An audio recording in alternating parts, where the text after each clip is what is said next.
Genesis chapter 32. And Jacob went on his way, and the angels of God met him. And when Jacob saw them, he said, "This is God's host." And he called the name of that place Mahanaim. And Jacob sent messengers before him to Esau his brother unto the land of Seir, the country of Edom. And he commanded them, saying, "Thus shall ye speak unto my lord Esau. Thy servant Jacob saith thus, I have sojourned with Laban and stayed there until now. And I have oxen and asses, flocks, and men servants and women servants. And I have sent to tell my lord that I may find grace in thy sight." And the messengers returned to Jacob, saying, "We came to thy brother Esau, and also he cometh to meet thee, and 400 men with him."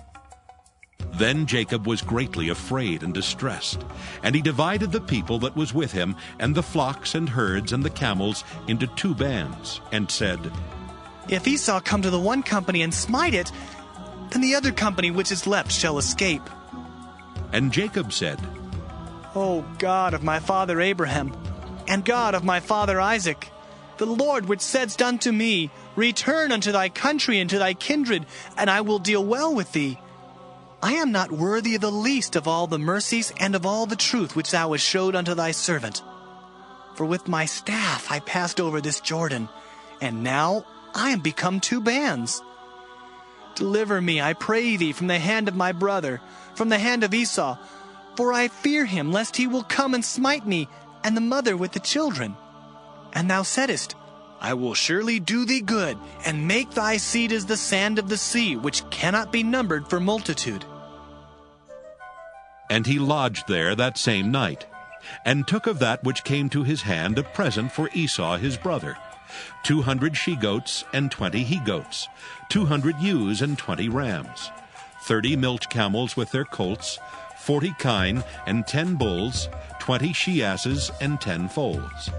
And he delivered them into the hand of his servants, every drove by themselves, and said unto his servants, "Pass over before me, and put a space betwixt drove and drove."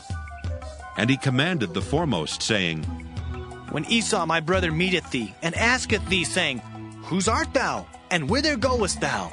And whose are these before thee? Then thou shalt say, They be thy servant Jacob's. It is a present sent unto my lord Esau.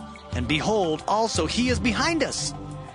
And so commanded he the second and the third, and all that followed the drove, saying, "On this manner shall ye speak unto Esau when you find him.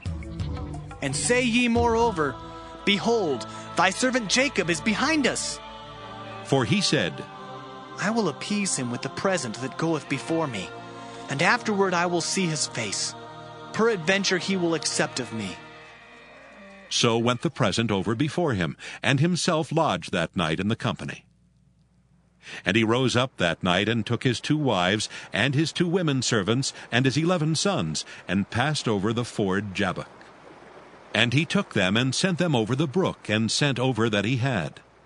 And Jacob was left alone, and there wrestled a man with him until the breaking of the day. And when he saw that he prevailed not against him, he touched the hollow of his thigh, and the hollow of Jacob's thigh was out of joint, as he wrestled with him. And he said, "Let me go, for the day breaketh."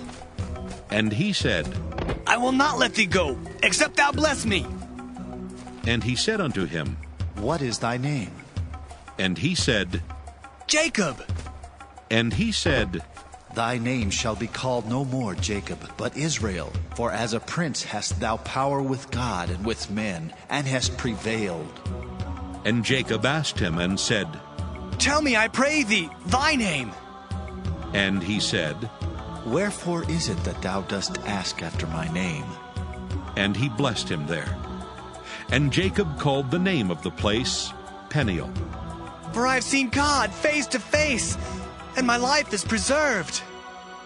And as he passed over Penuel, the sun rose upon him, and he halted upon his thigh. Therefore the children of Israel eat not of the sinew which shrank, which is upon the hollow of the thigh unto this day, because he touched the hollow of Jacob's thigh in the sinew that shrank.